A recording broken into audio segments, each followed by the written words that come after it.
Good morning, good evening, good afternoon. This is Phoenix 1987-20 here to bring you my review of the Batman game for the Nintendo Switch.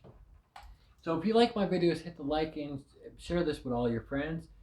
Hit the subscribe button, turn on that notification, and leave me a comment below on anything you want. And leave me a comment on what I should do for my next game review for the Nintendo Switch, or if you want to see gameplay from any video.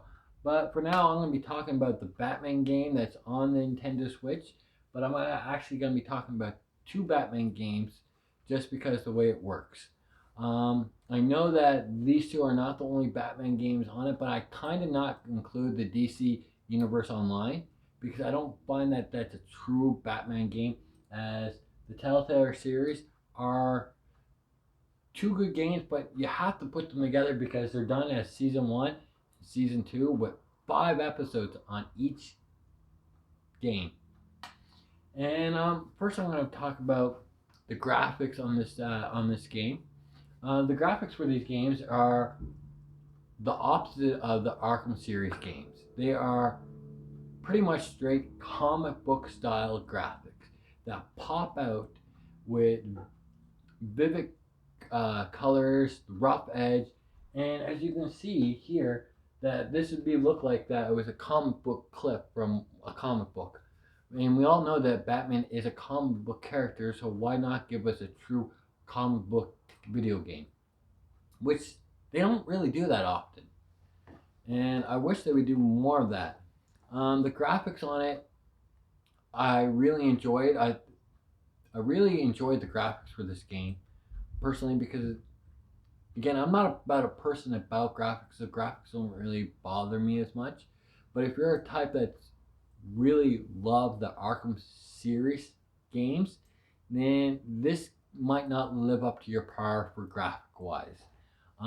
Like I said, this is a comic book style type of game, so they kept the realm of the comic books feel to this game, which actually made this game a lot more fun for me, and just the way that it popped out on you.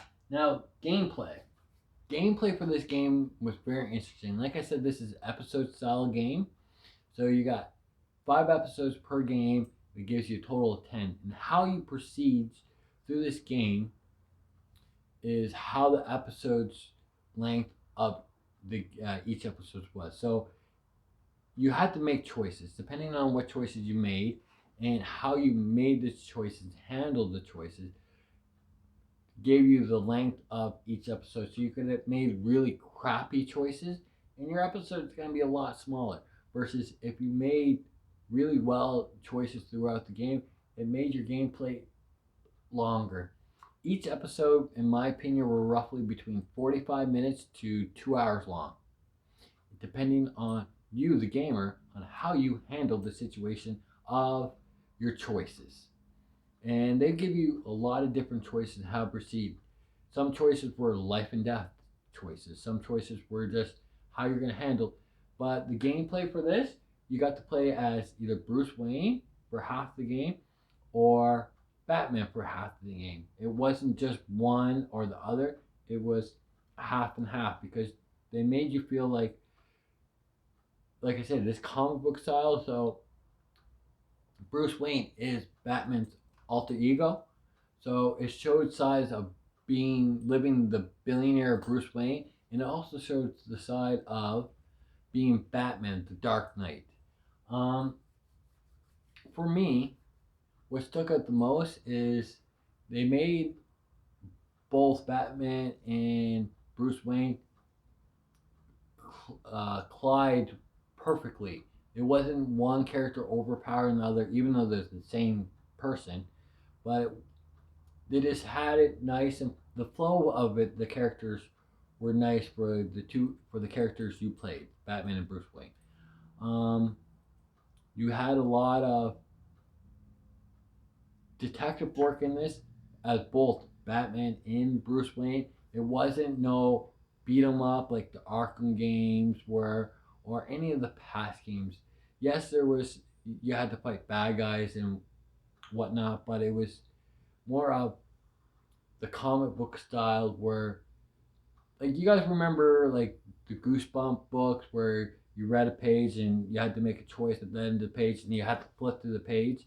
Well, it was similar to that where depending on how you proceed with the story and pick your options on how you wanted to dive into the game and how you wanted to play the game really made a lot of sense to me and gave me as a gamer a different way because I actually played through this game good 5, 6 times.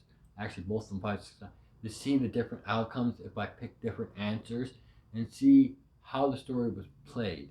Now, depending on how you answered the questions or the scenarios in each episode, and there was multiple scenarios in each episode, was how the length of the game was or the episode was.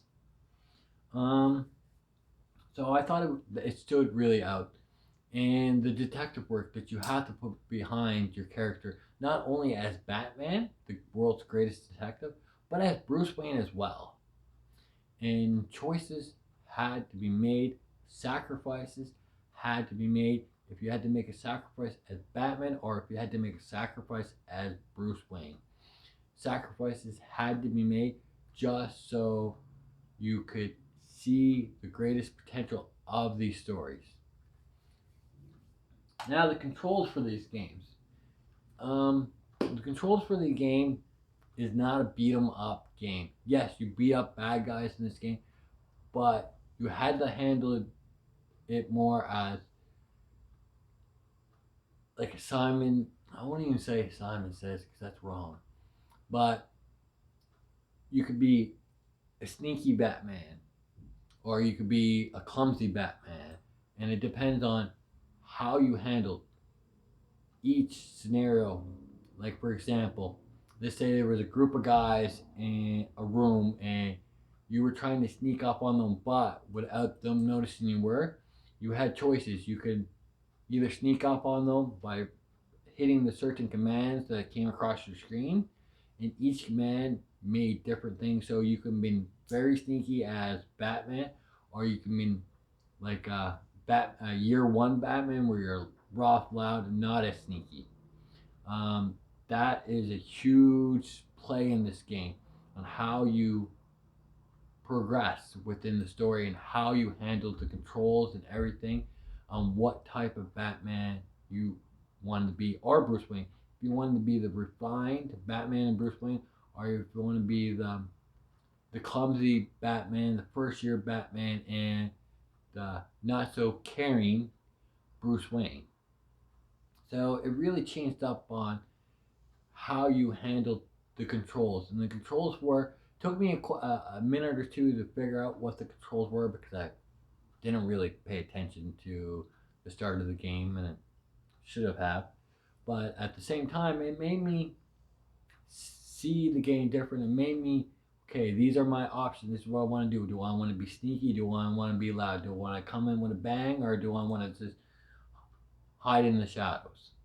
So, depending on what type of player you are, like I repeat, you are, is the type of story that you're going to get from this game. Now, the music for this game. The music for this game, to me, at least to me, like I said, it's an episode style game, so the music in one episode would flow like a wave, if I want to say. As and the music were different depending on if you're playing as Bruce Wayne or if you're playing as Batman. Because when you're playing as Batman, you got a grittier music, you got a darker music, you got a harder music, something that was what would fit Batman's personality. But when you're playing as Bruce Wayne, you had the music seemed to be a lot smoother, and depending on where you were, if you were at a party, if you were walking down the street, the music to me the music was like a nice good old wave, up and down, but it never lost balance. The balance for the music is what probably pushes the gamer to keep going. And the music did switch up depending on which scenario you did and how you're progressed within the game. But at the same time, it all changed up. But it, like I said, it flowed nice and smoothly, like a nice rolling wave, and there was nothing wrong with that. I really enjoyed it, and they give you a lot of different types of style of music, from jazz to orchestra to symphonies to like rockish music. Um, it worked. What they did and how they composed it all, to me, it worked. It was a nice, smooth roller coaster type of ride with the music. You have your low points, you have your high points, and you have your middles, and it just worked as a rolling wave. So can't complain about that. So overall, for me, because this is my opinion, my review, and I hope my reviews help you guys on if you're gonna buy this game or not. But I would rate this a 7.8 out of 10. And probably what lost a lot is I want more of this game.